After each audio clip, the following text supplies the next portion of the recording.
इयत्ता 12वी विषय समाजशास्त्र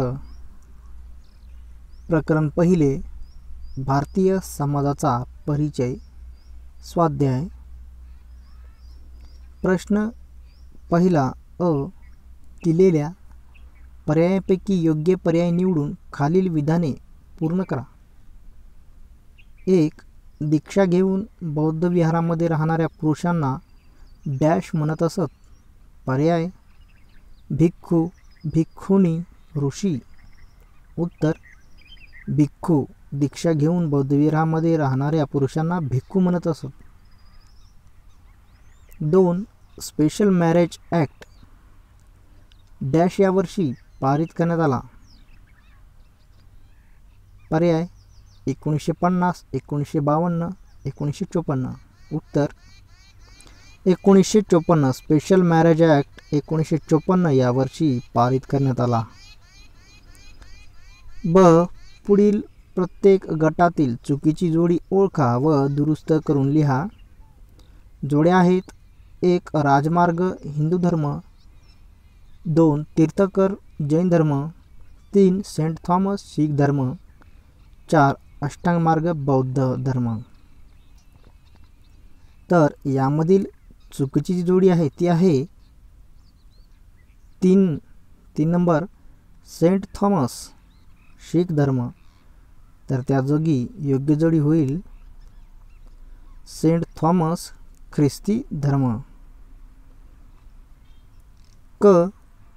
प्रत्येक विधान वाचा आणि चौकटीत दिलेल्या योग्य संज्ञा ओळखून लिहा. चौकटीत दिलेल्या संज्ञा आहेत. ब्राह्मो समाज, डॉक्टर बी.आर. आंबेडकर, हरिजन सेवक संघ. 1. राजा राममोहन रॉय यांनी स्थापन केलेली संघटना. उत्तर ब्राह्मो समाज. 2. भारतीय संविधानाच्या मसुदा समितीचे अध्यक्ष. उत्तर डॉक्टर बी.आर. आंबेडकर. ड. अधोरेखित शब्दाच्या जागी अचूक शब्द लिहून विधाने पूर्ण करा. 1. मध्ययुगीन काळात खानक्वा या धार्मिक स्वरूपाच्या संस्थांमध्ये प्राथमिक शिक्षण दिले जाई. अधोरेखित शब्द आहे प्राथमिक. उत्तर मध्ययुगीन काळात खानक्वा या धार्मिक स्वरूपाच्या संस्थांमध्ये अल्लाहविषयीच्या परमोच्च तत्वांचे शिक्षण दिले जाई. 2. थिओसॉफिकल सोसायटी स्थापन करण्यात महात्मा गांधींचा पुढाकार होता.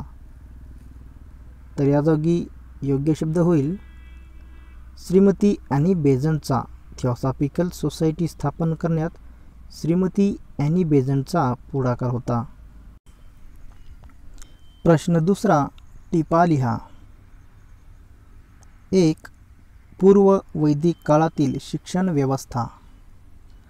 उत्तर पूर्व वैदिक काळात गुरुकुलात संस्कृत भाषेतील वैदिक ग्रंथाचे अध्ययन अध्यापन मौखिक पठण पद्धतीने केले जात असे. वैदिक शिक्षणासाठी गुरुकुलात प्रवेश करण्यापूर्वी ब्राह्मण, क्षत्रिय आणि वैश्य या वर्गातील विद्यार्थ्यांवर उपनयन संस्कार होणे आवश्यक होते. क्षत्रिय वर्णाचे विद्यार्थी प्रशासन आणि युद्धनीतीचे, वैश्य उद्योग व्यवसायास उपयुक्त बाबींचे आणि ब्राह्मण चारही वेदांवर प्रभुत्व प्राप्त करण्याचे शिक्षण घेत असत. गुरुकुलात वास्तव्य असे तोपर्यंत ब्रह्मधर्माचे पालन करावे लागत असे. शिक्षणाची उद्दिष्टे तल्लख बुद्धी व व्यक्तिमत्वाचा विकासही होती. सत्यावर आधारित आचरण, विहित कर्तव्यांचे पालन, गुरु आणि मातापिता यांच्या प्रति निष्ठा आणि औदार्य या गुणांना महत्त्व होते. ऋषी, मुनी आणि द्रष्ट्या व्यक्तींनी ज्ञाननिर्मिती, ज्ञानसंवर्धन आणि पुढील पिढीस ज्ञानाचे हस्तांतरण करण्याचे काम केले. स्त्रियांना वेदांचे शिक्षण घेण्याची मुभा होती. वेदविद्या प्राप्त केलेल्या स्त्रियांना समाजात मानाचे स्थान होते. 2. मध्ययुगीन काळातील भारतीय स्त्रियांचे सामाजिक स्थान. उत्तर: मध्ययुगीन काळात स्त्रियांना सामाजिक मान दिला जात नव्हता. मध्ययुगीन काळात पितृप्रधान पद्धती होती. पितृप्रधान पद्धतीत एकत्र कुटुंब पद्धत असल्यामुळे स्त्रियांचे स्थान दुय्यम होते. तसेच काही रूढी परंपरा स्त्रियांच्या शोषणास कारणीभूत ठरल्या, जसे बालविवाह, सती, पडदा पद्धत यासारख्या अनिष्ट प्रथा रूढ होत्या. मध्य आशियातून आलेल्या टोळ्यांची आक्रमणे स्त्रियांच्या असणाऱ्या सामाजिक स्थानात जबाबदार ठरल्या. पुरोहित वर्गाच्या वर्चस्वाखाली समाजव्यवस्था काटेकोर नियमांचे पालन करण्याचा आग्रह धरत असल्यामुळे मध्ययुगीन काळातील स्त्रियांना नीच मानले जात होते. स्त्रियांच्या व्यक्ती विकासाच्या वाटा बंद होण्यासाठी त्यांचा शिक्षणाचा अधिकार नाकारण्यात आला व स्त्रियांच्या स्वातंत्र्यावर अनेक निर्बंध लादले गेले. त्यामुळे पुरुषावर अवलंबून राहावे लागत असे. त्यामुळे स्त्रियांचा सामाजिक दर्जात सुधारणा होऊ शकली नाही. प्रश्न क्रमांक 3. फरक स्पष्ट करा. 1. पूर्ववैदिक काळातील आणि उत्तर वैदिक काळातील स्त्रियांची सामाजिक स्थिती. पूर्ववैदिक काळातील स्त्रियांची सामाजिक स्थिती. उत्तर वैदिक काळातील स्त्रियांची सामाजिक स्थिती. पूर्ववैदिक काळातील स्त्रियांची सामाजिक स्थिती यामध्ये पुरुषप्रधान समाजव्यवस्थेत स्त्रियांचा दर्जा पुरुषांच्या बरोबरीचा नसला तरी स्त्रियांना मानाचे स्थान दिले जात असे. उत्तर वैदिक काळात पुरुषांपेक्षा स्त्रियांना दुय्यम स्थान दिले जात असे. स्त्रियांना वैदिक शिक्षण घेण्याची मुभा होती. स्त्रियांना उपनयन संस्काराचा अधिकार दिला जात असे. तेथे विद्या प्राप्त झालेल्या लोपामुद्रा व गार्गीसारखे स्त्रियांना समाजात मान दिला जायचा. स्त्रियांना शिक्षण घेण्याचा अधिकार नाकारण्यात आला होता. तसेच त्यांना उपनयन संस्काराचा अधिकार नव्हता. उच्चवर्णीय स्त्रियांना फक्त खाजगी शिक्षण दिले जात असे. मात्र बहुसंख्य स्त्रियांचा दर्जा नीच होता. उत्तरवैदिक काळाच्या तुलनेत पूर्ववैदिक काळातील स्त्रियांचे स्थान उच्च दर्जाचे होते. उत्तरवैदिक काळात स्त्रियांचा सामाजिक दर्जा घसरला आणि त्यांचे स्थान दुय्यम झाले. पूर्ववैदिक काळात कुटुंबाच्या स्थावर संपत्तीवर स्त्रीचा अधिकार मान्य करण्यात आला होता. स्त्रियांची भूमिका समाजोपयोगी आणि उत्पादक समजली जायची. विधवा विवाह त्यांना मान्य होता. एकपत्नीवादाला त्यांनी प्राधान्य दिले किंवा स्वतःचा जोडीदार निवडण्याचा अधिकार त्यांनी दिला होता. स्त्रियांच्या सर्व निर्णय घेण्याचा अधिकार हा पुरुषाला होता. उत्तरवैदिक काळामध्ये त्यांनी आयुष्यभर पुरुषांची आज्ञा पाळायची असा दंड घातला होता. विधवांना पुनर्विवाहाचा अधिकार नाकारण्यात आला. स्त्रियांची भूमिका ही फक्त घरगुती कर्तव्य पालन करण्यापुरती मर्यादित होती. 2. प्राचीन काळातील आणि वसाहतीच्या काळातील भारतीय शिक्षण पद्धती.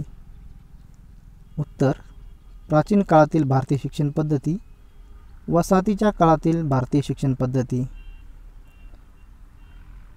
प्राचीन काळातील भारतीय शिक्षण पद्धतीमध्ये शिक्षण घेण्यासाठी विद्यार्थ्यांना गुरुकुलात जावे लागत असे. शिक्षण घेण्यासाठी प्रथम उपनयन महत्त्वाचे होते.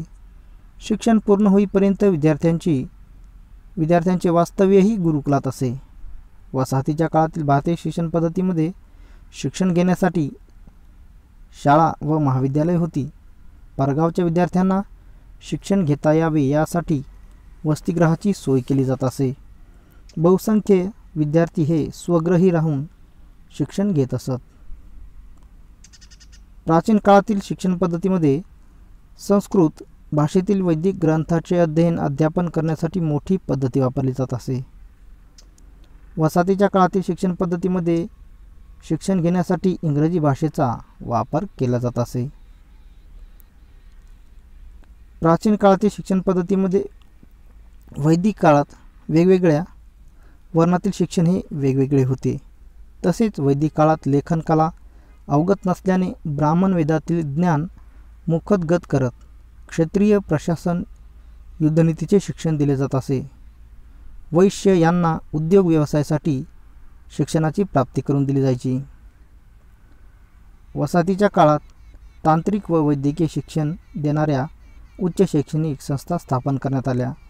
त्यामुळे आधुनिक काळात धार्मिक शिक्षण न देता लौकिक जीवनाशी संबंधित शिक्षण दिले जायचे. यात गणित, विज्ञान, तत्त्वज्ञान, समाजशास्त्र, इतिहास इत्यादी विषय समाविष्ट होते. वैदिक प्राचीन काळात सर्व वर्णातील लोकांना, स्त्रियांना शिक्षण घेण्याचा अधिकार आहे असे प्रतिपादन करण्यात आले असले तरी शिक्षण सार्वत्रिक नव्हते.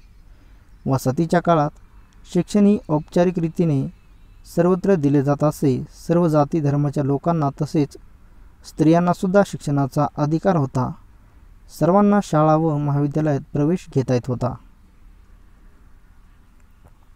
प्रश्न क्रमांक 4. खाली दिलेल्या संकल्पना उदाहरणासह स्पष्ट करा.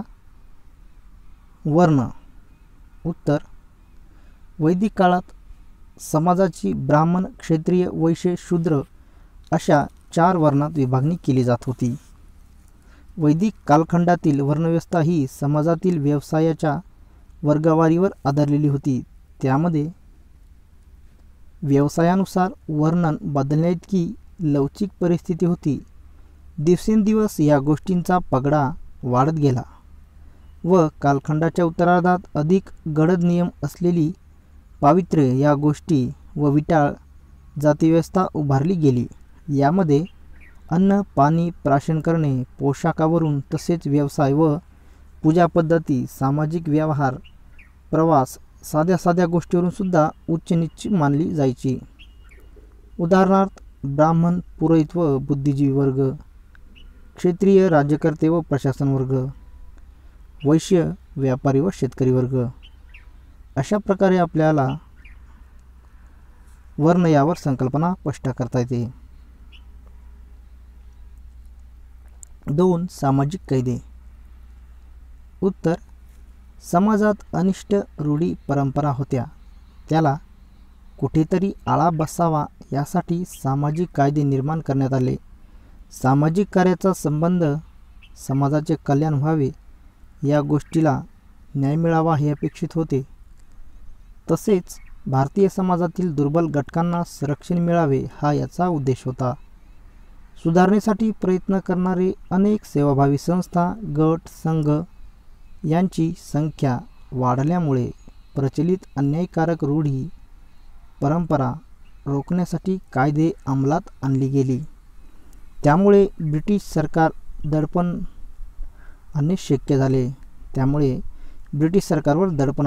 झाले. कायदे निर्माण केल्यामुळे अन्याय, दडपशाही व शोषणाला वाचा फोडली. त्यामुळे समाजात परिवर्तन होण्यास मदत झाली. उदाहरणार्थ ब्रिटिश राजवटीत रूढी व परंपरा यांचे निर्मूलन करण्यासाठी पुढील कायदे करण्यात आले. सन 1829 साली सती प्रतिबंधक कायदा, सन 1856 साली विधवा पुनर्विवाह कायदा, सन 1861 साली हुंडा प्रतिबंधक कायदा, 2005 साली कौटुंबिक हिंसाचार प्रतिबंधक कायदा अशा प्रकारचे अनेक कायदे करण्यात आले.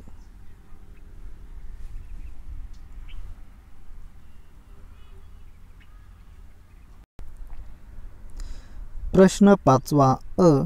पुढील संकल्पना चित्र पूर्ण करा. स्वातंत्र्योत्तर भारतातील राज्य संस्था.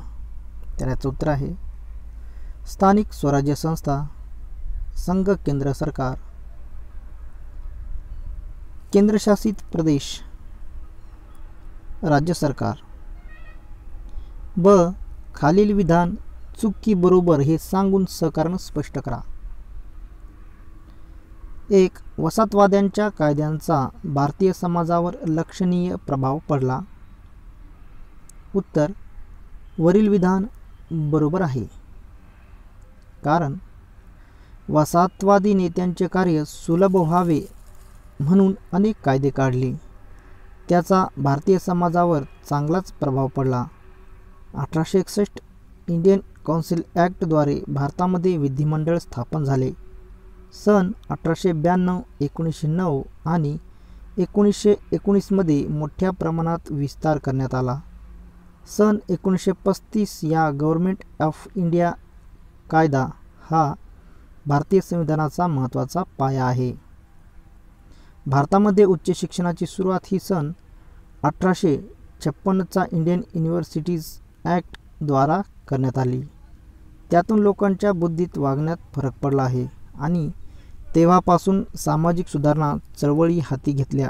ब्रिटिश राज्यकर्त्यांनी अनेक अनिष्ट सामाजिक रूढी व प्रथा बंद होण्यासाठी कायदे केले. त्यातून खूप अशा सामाजिक सुधारणांना उत्तेजन मिळाले, चालना मिळाली. 2. बौद्ध धर्म हा भारत व भारताबाहेरील अनेक भागांमध्ये पसरला आहे. उत्तर, वरील विधान जे आहे ते बरोबर आहे, कारण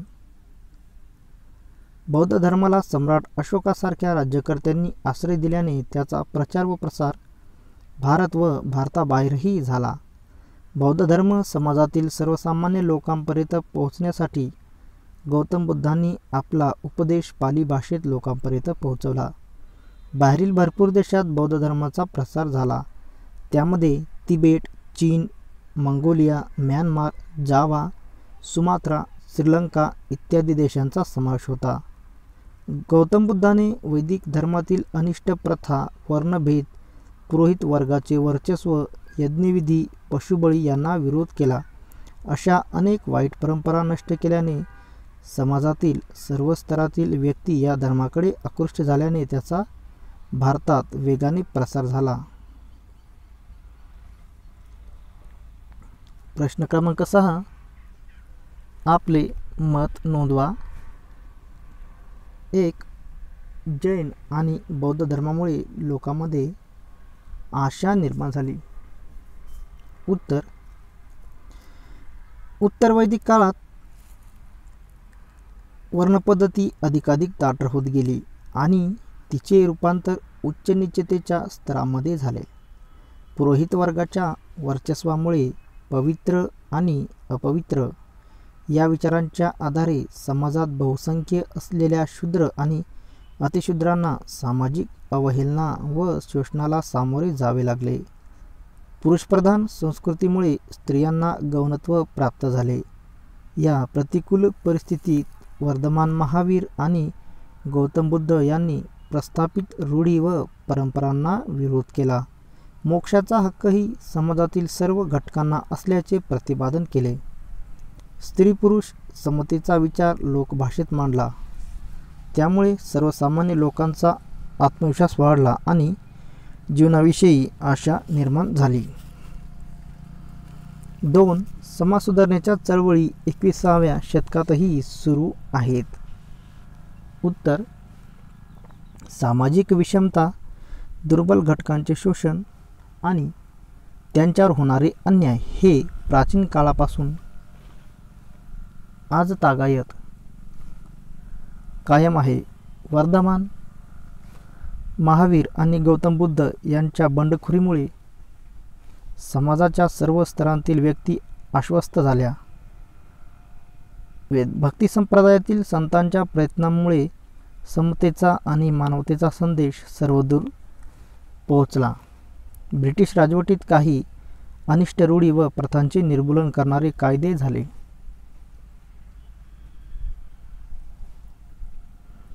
प्रश्न क्रमांक 7. पुढील प्रश्नाचे उत्तर सविस्तर लिहा. कमीत कमी 150 शब्द. पुढील मुद्द्यांच्या आधारे आजचा भारतीय समाज कसा बदलत गेला आहे याची उदाहरणासहित चर्चा करा. पर्याय 1.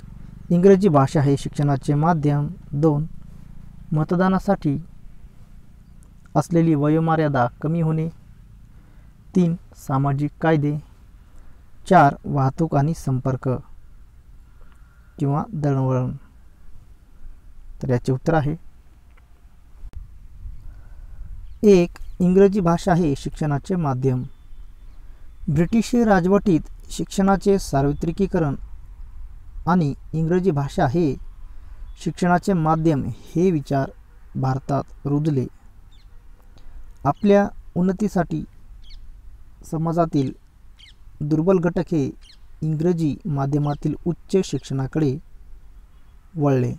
जागतिकीकरणामुळे कुशल आणि अकुशल कामगारांना जगभर रोजगाराच्या संधी निर्माण झाल्या.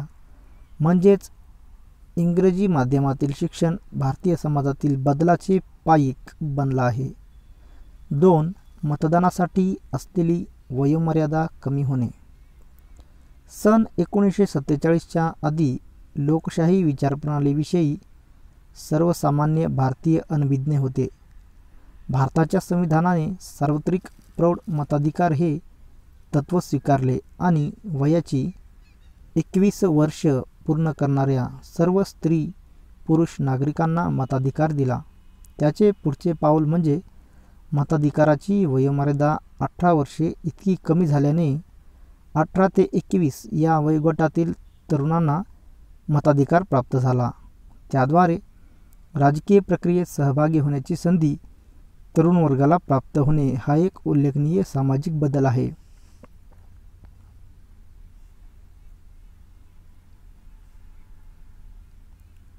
3. सामाजिक कायदे. परंपरानिष्ठ आणि पुरुषसत्ताक भारतीय समाजात आदिवासी, शूद्र व अतिशूद्र आणि स्त्रियांवर अन्याय होत असे. त्यांचे अंशतः परिमार्जन ब्रिटिश राजवटीत सामाजिक सुधारणा कायद्यामुळे झाले. स्वातंत्र्योत्तर कालखंडात सामाजिक कायद्यामुळे सामाजिक परिवर्तनाला गती प्राप्त झाली. म्हणजेच सामाजिक बदल प्रक्रियेला सामाजिक कायद्यांनी हातभार लावला. वाहतूक आणि संपर्क. स्थितिशील भारतीय समाजात 19व्या शतकाच्या उत्तरार्धात वाहतूक आणि संपर्क साधनांतील प्रगतीमुळे बदलाचे वारे वाहू लागले. 20व्या शतकात वाहतूक व संपर्क साधनांत उत्तरोत्तर प्रगती होत गेली आणि सामाजिक बदलास गती प्राप्त झाली. 20व्या शतकाच्या उत्तरार्धात संगणक, आंतरजाल आणि स्मार्टफोन हे सर्वसामान्यांच्या वाक्यात आले. समाजातील सर्व घटक निदान संपर्क माध्यमांच्या क्षेत्रात समान पातळीवर आले.